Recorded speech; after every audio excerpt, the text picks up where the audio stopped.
Shalom a todos. Sean muy bienvenidos a esta primera conferencia para aprender del desarrollo interior, de modo que podamos tener paz en el hogar, aquí, por nuestro canal de Somos No Ágidas.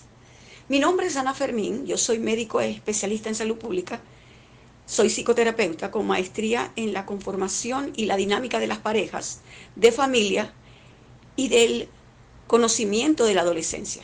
Bueno, y estoy acá muy contenta por la invitación y la dirección de nuestros amados maestros Israel y Orel Meiri, que están levantando este canal para bendecir a muchos. Y estas conferencias tienen la visión de poder ayudarles a encontrar una respuesta a situaciones que requieren atención en la dinámica del hogar. Así que ojalá que a través de ellas ustedes puedan adquirir herramientas cognitivas, psicoafectivas para lograr esta meta. Si estás aquí, seguramente es porque eres un pionero que va marcando rumbo para el conocimiento de verdades que son importantes para encontrar el propósito de nuestra vida. Y quiero compartirles algo muy importante. Encontrar el propósito de nuestra vida, de eso depende que nosotros perdamos o no perdamos esta vida.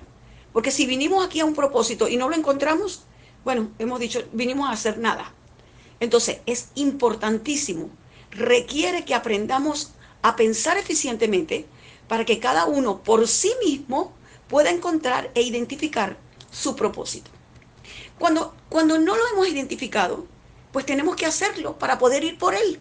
Porque si nosotros no sabemos cuál es nuestro propósito y no sabremos dónde está, ni cómo buscarlo, ni cómo hacerlo, entonces es como que si estuviese en una parada de autobús y estás ahí esperando que pase cuál, no importa. Porque como tú no sabes para dónde va, entonces cualquiera sirve. ¿Verdad que eso es un poco como desatinado?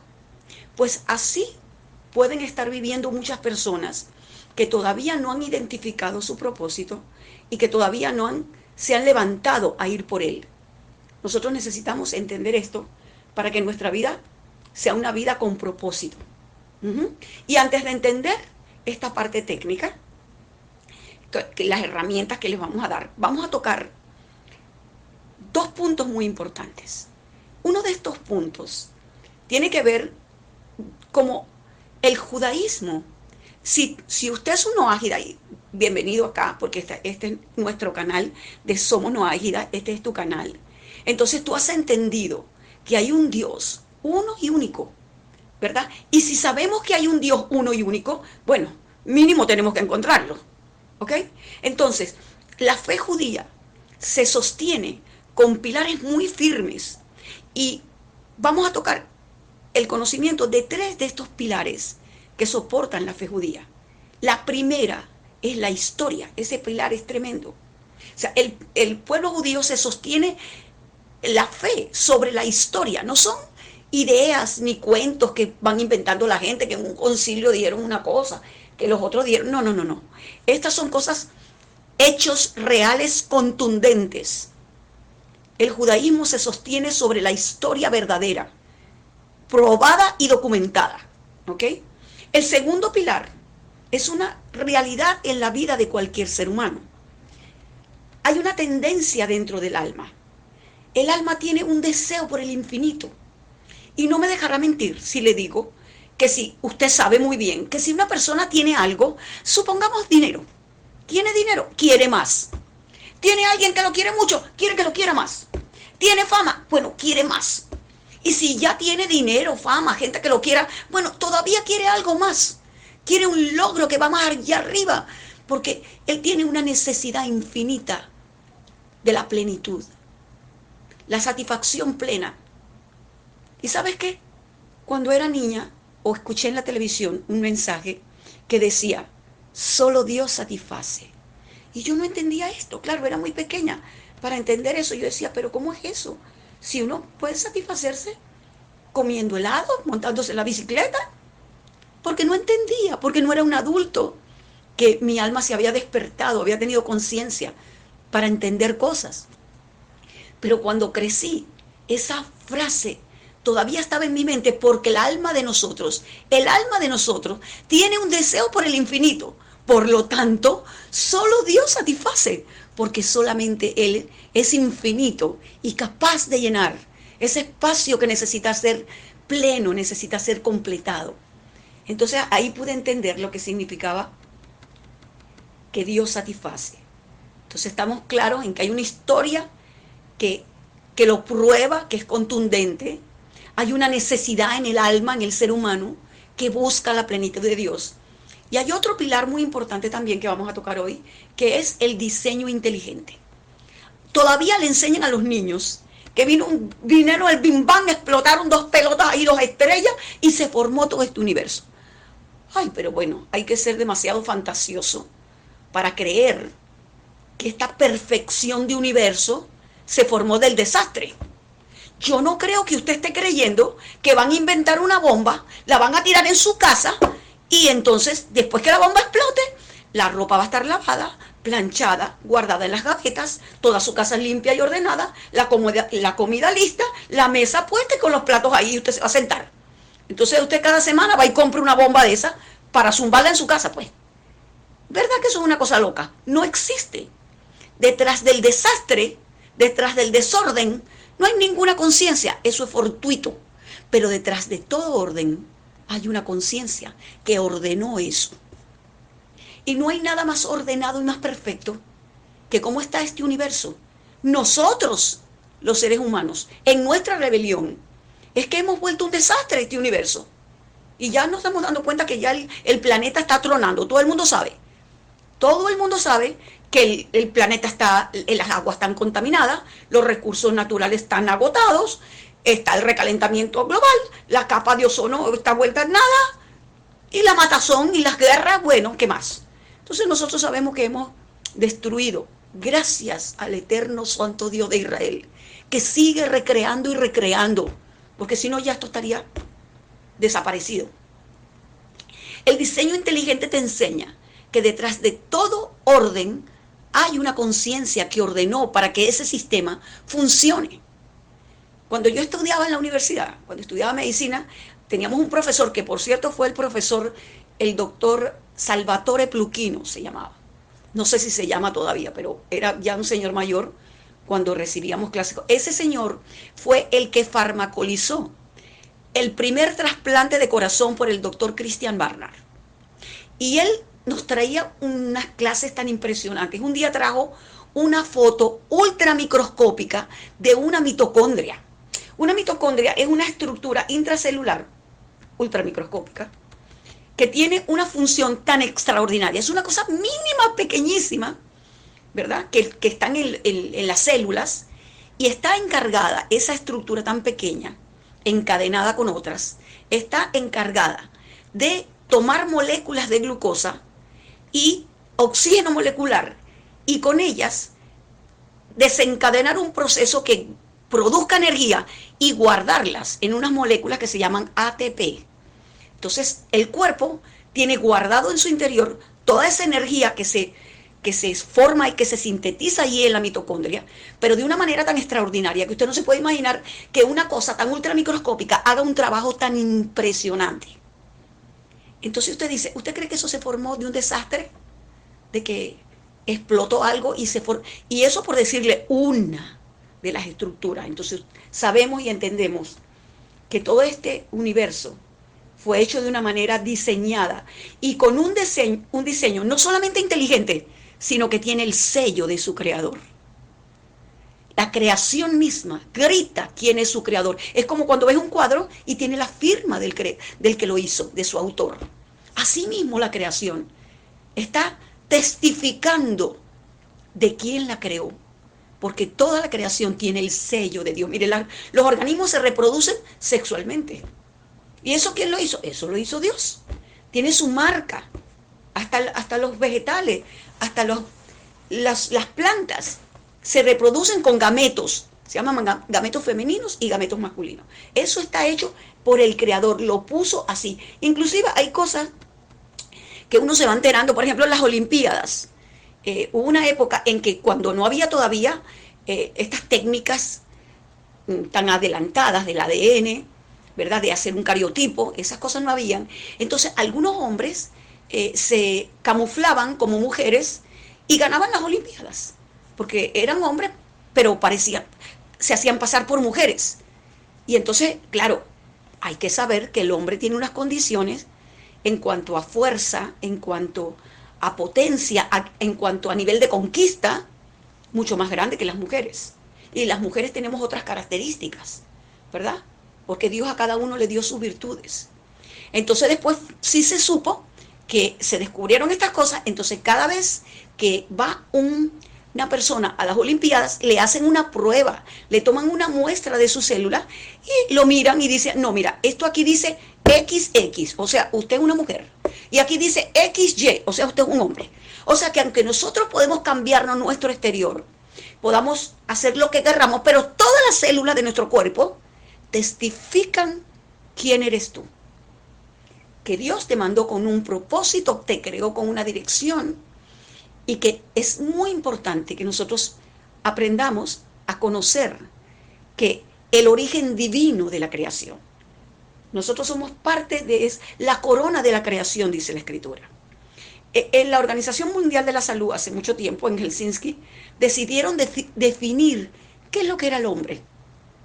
El hombre, para la medicina, para la ciencia, es una unidad, o sea, una sola cosa, un solo ser, mejor dicho, que tiene un componente biológico, un componente psíquico y un componente social. Entonces la definición de hombre es, o de ser humano, es que es una unidad biopsicosocial, de donde podemos entender que la salud es el perfecto bienestar de cualquiera de estos componentes, de salud física, salud psíquica y salud relacional, salud social, ¿verdad? Entonces, la ciencia nos ha, claro, nosotros también sabemos algo un poco más, ¿verdad? ¿Sabe? La ciencia no es algo así como que nunca se equivoca. Nosotros podemos definir la ciencia, cualquiera lo puede definir. ¿Qué es lo que es la ciencia? Porque la gente sobredimensiona la ciencia, todo lo sabe. Bueno, no, porque la ciencia es un método que el hombre diseñó. El hombre creó un método para desentrañar las verdades de esta creación. Eso es lo que es la ciencia, un método para desentrañar esas verdades y vamos conociendo. ¿Y qué quiere que le cuente? Que mientras más avanzamos en técnicas y en tecnologías, más nos damos cuenta que tenemos un origen divino. La ciencia va confirmando que Dios es verdad. No le queda otro caso. Mientras la ciencia se perfecciona y tiene técnicas, estadísticas, doble ciego, randomizado, todas esas cosas importantes que manejan los estadistas, va demostrando que el origen divino del hombre es una realidad contundente. Entonces, es absolutamente necesario que nosotros entendamos, reconozcamos quiénes somos, porque sabes que tenemos un tiempo acá. Aunque Dios puso en el corazón del hombre eternidad, dice la Escritura en el libro de Salomón, Eclesiastés, en el capítulo 3, dice que puso eternidad en el corazón de ellos. Y todo lo hizo hermoso, dice la Escritura. Y puso eternidad en el corazón de ellos. ¡Wow! Por eso es que el hombre tiene un deseo por lo profundo, por lo infinito, por la eternidad. Solo Dios satisface. Entonces, si nosotros queremos hacer las cosas correctamente, entonces tenemos que hacer las cosas según el manual de nuestro Hacedor. No quiere decir con esto que yo le estoy mandando, mire, vaya a estudiar la Torah y después hablamos. No.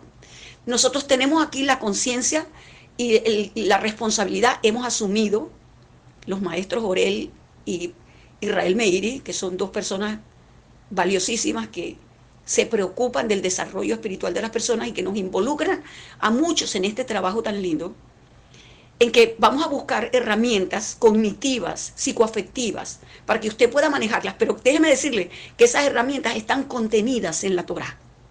La Torá es el manual de funcionamiento del ser humano. Entonces nosotros acá, y les voy a contar una anécdota, que no es una anécdota, en verdad, es una realidad.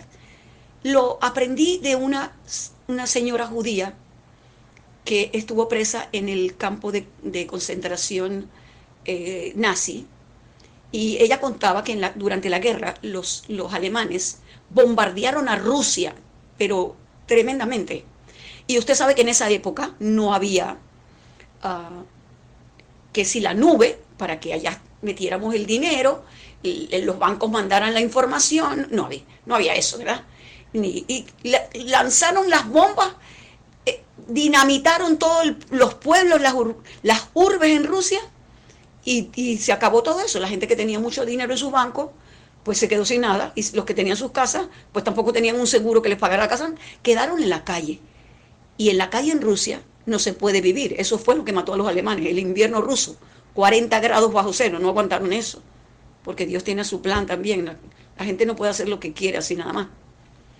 Entonces, los rusos que quedaron sin casa por ahí en la calle, no podían vivir afuera en el invierno, y le pedían a las personas que tenían casas grandes, que tenían sótanos allí donde metían las cosas viejas, le pidieron que por favor les dejaran entrar a esos sótanos. Entonces había un señor que estaba en esa condición, un gran frío, tocó la puerta de esa casa y le permitieron entrar.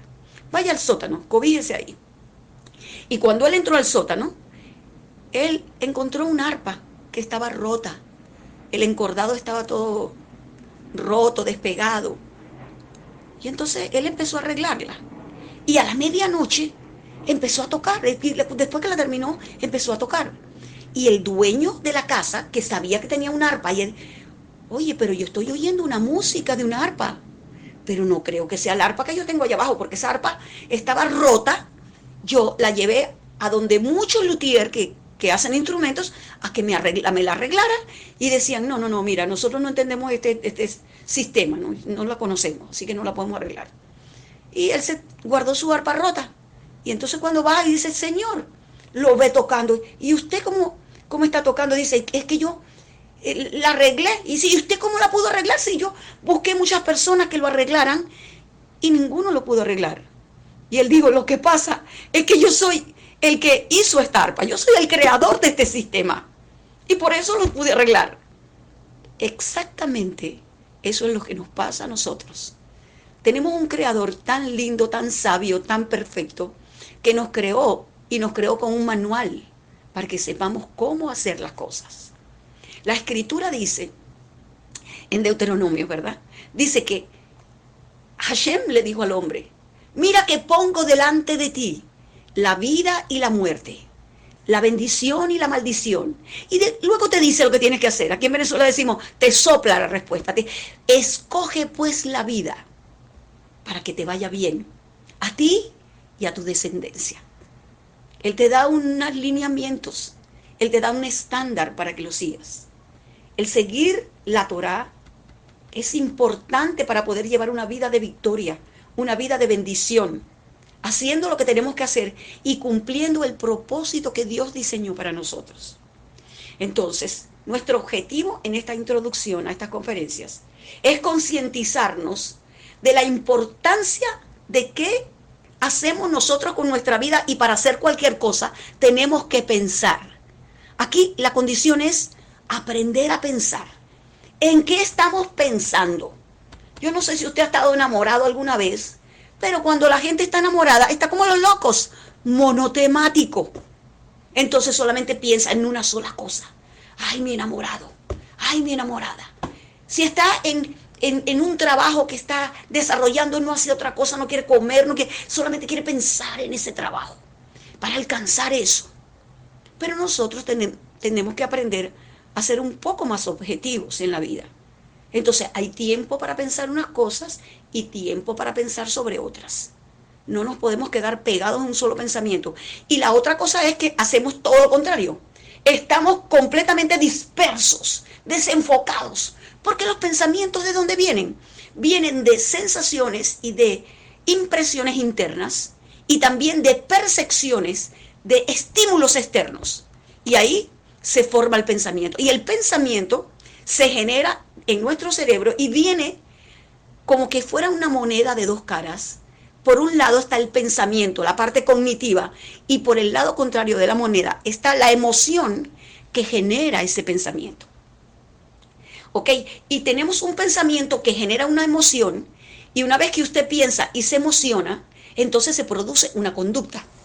Por ejemplo, si a un señor le pasó una vez una cosa terrible, vino un ladrón, le arrancó su cartera, le dio unos golpes, le partió una pierna, le llevó sus pertenencias, lo dejó ahí tirado.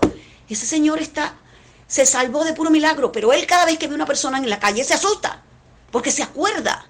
Él hace una generalización de lo que le pasó anteriormente. Eso está guardado en su mente y es una condición interna mental que él tiene. Así que cada vez que él ve a una persona que viene corriendo, aprieta la cartera, empieza a gritar y corre para otro lado porque ha hecho una generalización. Y eso lo hacemos todos. Usted tiene que acordarse de algo en algún momento que le haya pasado y usted cuando lo ve, ay Dios, ay no, ¿qué me estará pasando? ¿Verdad? Porque estamos asustados porque guardamos esa impresión. Y no tiene nada que ver, eso es otra circunstancia a la que está pasando. Pero les cuento esto para que sepan que nosotros en la mente tenemos una serie de distorsiones cognitivas, no solamente la generalización, también está la personalización, también está la evasión, toda una serie de conductas distorsionadas. Por ejemplo, de repente hay gente que va pasando y alguien se está riendo y piensa, ese se está riendo de mí, y ese señor se está riendo de qué sé yo, de algo que se acordó, y entonces hacemos ese proceso de personalización. Eso es una distorsión cognitiva también, que nos hace entender la realidad de una manera que no es correcta. ¿Y sabe por qué? Aquí quería llegar. Porque la realidad no es una cosa completamente objetiva. No. Cuando nosotros pensamos que entendemos la realidad, lo que está pasando es que nosotros estamos haciendo una interpretación de lo que vemos. Nadie tiene metido en su cabeza ni su casa, ni la persona con la que está hablando. La persona con la que está hablando está afuera. Y usted no se la está metiendo en su cabeza para que sea la realidad. Usted y yo estamos haciendo una interpretación de lo que está afuera, ¿verdad? De lo que percibimos. De esa, entre comillas, realidad. La percibimos de una manera particular y única. Porque al lado suyo puede estar otra persona que está interpretando la misma realidad, pero de una manera completamente diferente. Entonces, la realidad siempre es una interpretación de lo que estamos viendo. Entonces, vamos a manejar esta parte importante, que es qué son los pensamientos, las emociones y las conductas, y cómo provocan las conductas en nosotros. Los pensamientos pueden ser racionales y pueden ser irracionales. A veces uno cree que está pensando muy bien y está haciendo una distorsión cognitiva como la que hablamos antes. Entonces los pensamientos a veces pueden ser completamente racionales y a veces no quiere decir que uno esté loco. Quiere decir simplemente que cometió un error. Así como uno comete errores cuando camina y se cae, cuando agarra algo y se le sale de las manos, cuando mira algo y no mira bien. Esos son errores, ¿verdad? De las percepciones.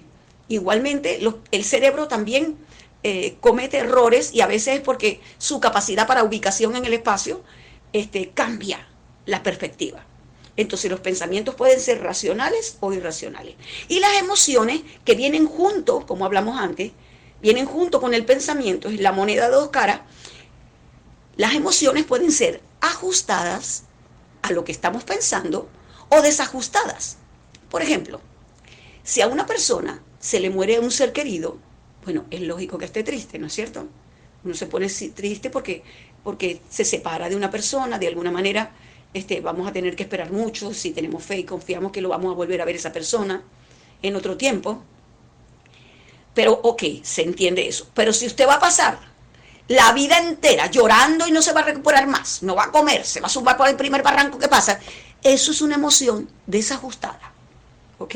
El duelo tiene un tiempo en donde nosotros debemos entender que, bueno, Dios tiene un plan y que esta no es la única vida, ¿verdad? Dios tiene planes maravillosos, Dios es bueno. La Escritura dice que tiene pensamientos de bien y de paz para nosotros para que alcancemos las cosas más grandes de lo que pensamos incluso. Pensamientos de paz para nosotros tiene. Entonces, nosotros tenemos que creer, cuando tenemos fe de verdad, buscamos, esa es parte del propósito, tener una fe verdadera, una fe consistente. Nadie puede, mire, la gente puede vivir con el ángel San Gabriel que venga, no sé con quién. Puede vivir en la casa más linda del planeta. Puede vivir en la cresta de la loma ya con los pajaritos cantando. Y todavía tiene una necesidad por el infinito y todavía le falta algo y todavía está allí sabiendo que en cualquier día se va a morir. Sí, Señor, porque sabemos eso. Sabemos cuándo llegamos, pero no sabemos cuándo nos vamos, ¿verdad? Entonces, la fe es un sustento para el hombre. La fe es una estrategia que Dios nos dio, una realidad en nuestra vida para que podamos llevar una vida hermosa, una vida de aventura maravillosa para alcanzar este propósito. El que no tiene fe es un desgraciado. Así, no lo digo peyorativamente, lo digo que no tiene ninguna gracia en su vida, está triste, porque sabe que un día se va a morir y no sabe lo que le va a pasar después, ¿verdad? Pero los que creemos, los que sabemos que hay un Dios bueno, tenemos esperanza, estamos esperanzados, estamos llenos, sabemos que cometemos errores, pero podemos decir, pero perdónanos, Señor, que vamos a hacerlo mejor.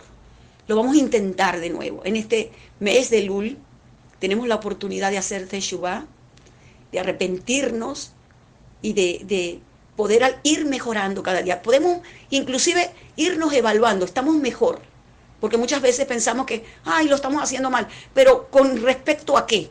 Porque a lo mejor usted dice, siempre hago las mismas cosas malas, pero en esta semana, ¿cuántas veces hice esa cosa mal? Antes la hacía todos los días. Y en esto que estoy procurando, bueno, en 2 días me comporté bien. Ah, bueno, ya son 2 días. Y te vas estimulando. Y ¿qué fue lo que hice para alcanzarlo? Voy a seguir haciéndolo mejor hasta que yo pueda decir, prueba superada. Ya yo no soy una persona reactiva.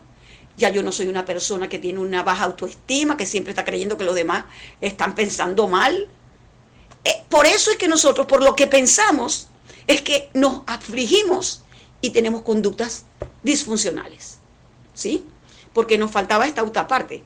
Los pensamientos son racionales e irracionales, las emociones son ajustadas y desajustadas, y las conductas resultantes pueden ser operativas o pueden ser no operativas o disfuncionales. Pero les aclaro todo esto porque hay un versículo hermoso del sabio Salomón también, en Proverbios 23:7, que dice, fíjense qué sabiduría tan maravillosa. La Torá es otro pilar que te demuestra la existencia de Dios. Antes de que Copérnico y Galilea, sus sabios, que dijeron que la Tierra era redonda y se movía sobre sí alrededor del Sol en una órbita elíptica, que a Galileo lo iban a matar. Él tuvo que retractarse. Los de la Inquisición, aquellos obispos y aquellos inquisidores, lo iban a matar por estar diciendo que la Tierra se movía alrededor del Sol. ¿Qué es eso? Y él, como él era muy pilas, él dijo, bueno, sí, me voy a retractar, está bien. Yo dije, él empezó a decir primero lo que dijo. Yo dije que la Tierra se movía alrededor del Sol y sobre eso, pero no, me retracto. ¿Verdad? Y así fue diciendo todos los conceptos que él había explicado y había dicho, sus descubrimientos por medir la sombra y otras observaciones que él hizo. Todo lo que él dijo, me retracto. Pero al final dijo, pero se mueve, dijo. Entonces fíjese, antes de que la ciencia llegara, ya la Torá lo decía. Porque antes de que el eterno y sabio santo Dios de Israel hiciera esta creación, él creó, mejor dicho, él se proveyó de un instrumento de comunicación con su obra. Porque usted como Noajida sabe y está claro que Dios no es hombre. La misma escritura lo dice, que Dios no es hombre para que mienta, ni hijo de hombre para que se arrepienta. Dios, no tenemos idea de cómo poder definirlo ni cómo imaginarlo, porque Dios no es una imagen, ¿verdad? Dios no es un hombre, ni un objeto, ni ninguna cosa para que nos los imaginemos. Si usted quiere imaginarse a Dios, yo he aprendido a imaginar, se lo comparto, usted puede hacerlo como quiera, pero es una realidad tan linda. Yo he aprendido a imaginarme a Dios como la fuente de toda delicia, toda cosa maravillosa, toda percepción hermosa. Me deja ver un reflejo de quién es Dios. Él es la fuente de toda delicia y de toda perfección. No tienes que pensar en una imagen, porque además no es real. Si tú mismo sabes que Dios es infinito, es que Dios no tiene límites. Y si Dios fuera un hombre, se termina en los límites de su cuerpo, ¿cierto? Entonces nosotros sabemos que eso no es verdad. Fuimos engañados durante muchos años por esas falsas creencias, pero ahorita somos gente privilegiada que ha entendido que Dios no es eso, que Dios no lo podemos encasillar porque Él es infinito, omnisciente, omnipresente y no tiene ningún límite. Entonces, ese Dios todopoderoso, todo sabio, que hizo esta creación, se proveyó de un instrumento para poder comunicarse con nosotros, y eso está señalado en la Torá. En el primer versículo de la Escritura dice, en Bereshit, que En el principio creó Dios los cielos y la tierra, ¿no es cierto? Pero en hebreo, que es la lengua sagrada, en donde están contenidos los secretos de la creación. Solamente que eso está permitido para las personas que han sido instruidas en Torah desde niños, gente que Dios ha capacitado para estas cosas. A nosotros, a los Benei Noah y a los que queremos ser judíos, que tenemos acceso al estudio más profundo de la Torah, ¿verdad? Pero mientras uno es un Benei Noah, tiene acceso al nivel de la Torah que te enseña a vivir felizmente, que te enseña a vivir con sabiduría. Y en este versículo que te estoy citando dice así: mira, antes de que los grandes de la psiquiatría y de la psicología hablaran de las teorías cognitivo-conductual, ya la Biblia lo decía, la Torah decía, en Proverbios 23, dice, porque así como es tu pensamiento en tu corazón, no, dice del hombre, así como es su pensamiento en su corazón, tal es él. O sea, tal como el hombre piensa, dice, en su corazón, tal es él. Nosotros sabemos que el hombre no piensa con el corazón, eso es una metáfora, ¿verdad? Lo que pasa es que cuando el hombre piensa, está la emoción pegada allí. Si yo pienso en alguien que yo le quiero mucho, ay, cómo me emociono y quiero escribirle una carta y quiero escribirle por internet y quiero agarrar el celular y mandarle a decir, mira cómo te extraño, porque el pensamiento genera una emoción y tenemos una conducta. Ahora, si yo me acuerdo que me debe, ya bueno, le voy a echar una llamadita para que se acuerde que me tiene que pagar, ¿verdad? Así pues, el pensamiento genera una emoción y con esa condición se genera una conducta. Entonces, podemos decir que nosotros somos o actuamos como pensamos, ¿ok?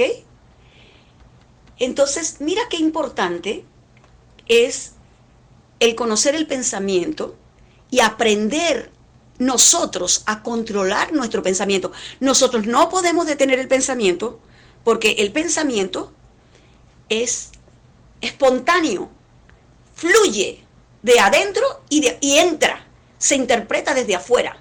Entonces, muchas veces los pensamientos, fíjense lo que decíamos cuando estamos enamorados, el pensamiento nos lleva arrastrando para allá, para donde quiere. Pero nosotros sabiamente, para que nuestra vida no sea una carrera desbocada, sino que tenga un sentido, que tenga una dirección, tenemos que aprender a pensar.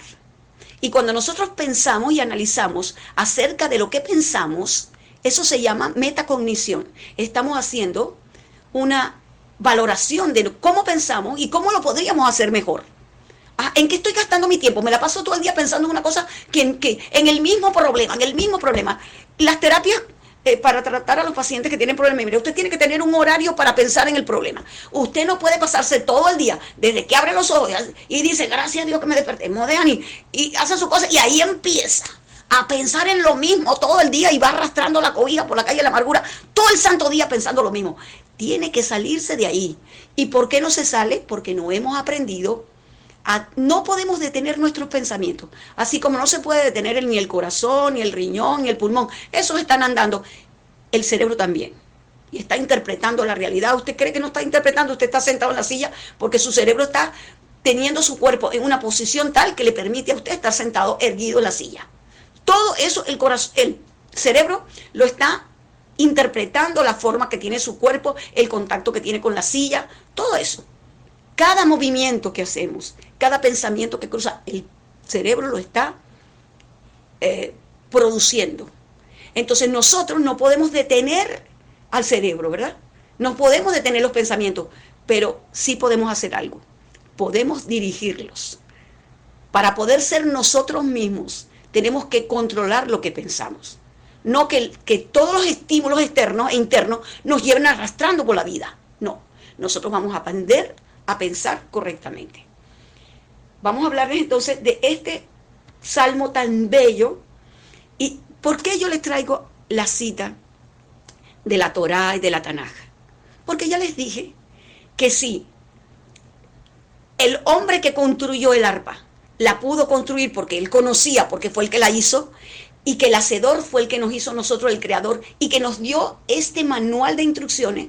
Pues si usted quiere funcionar bien, tiene que seguir el manual de instrucciones. Y yo como psicoterapeuta, como médico, he aprendido que cuando estudiaba algo, yo lo buscaba en la Torá.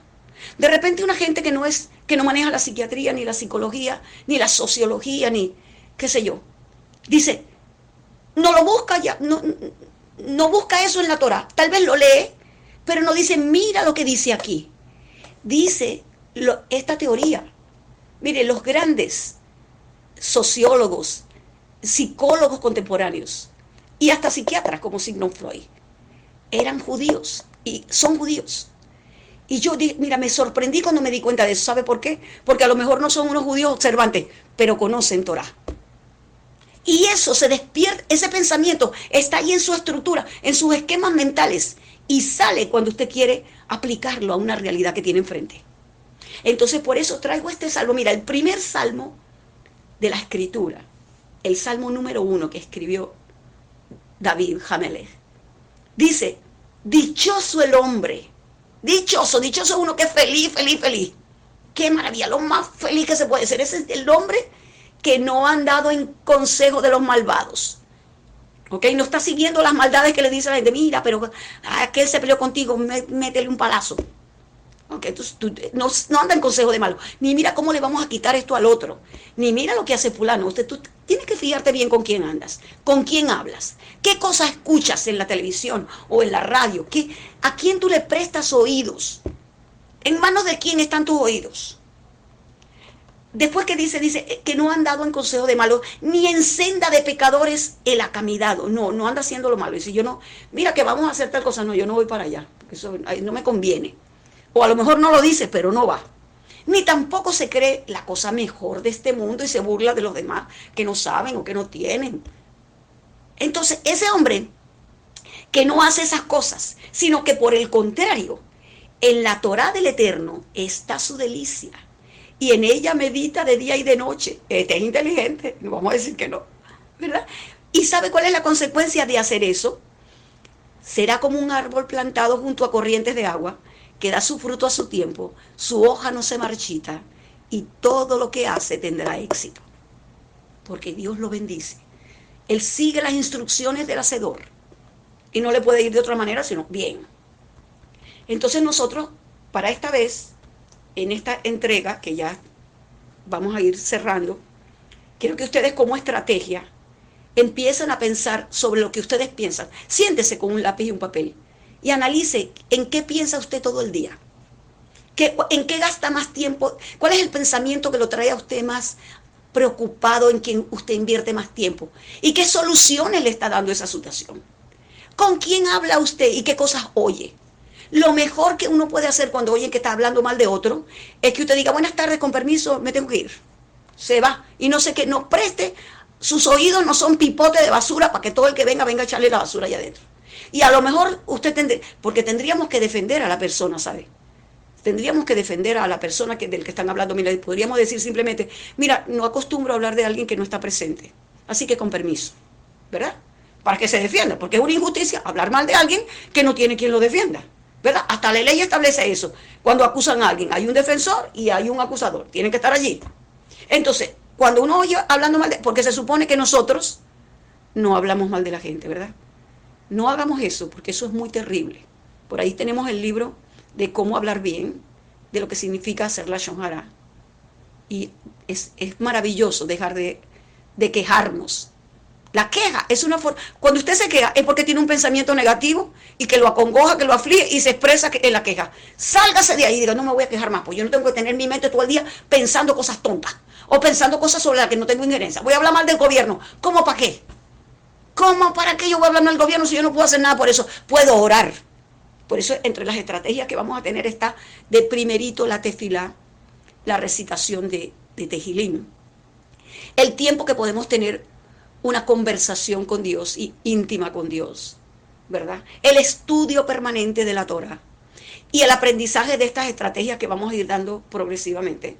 Pero lo primero es que tenemos que aprender a pensar, porque no podemos aplicar estrategias si no sabemos pensar.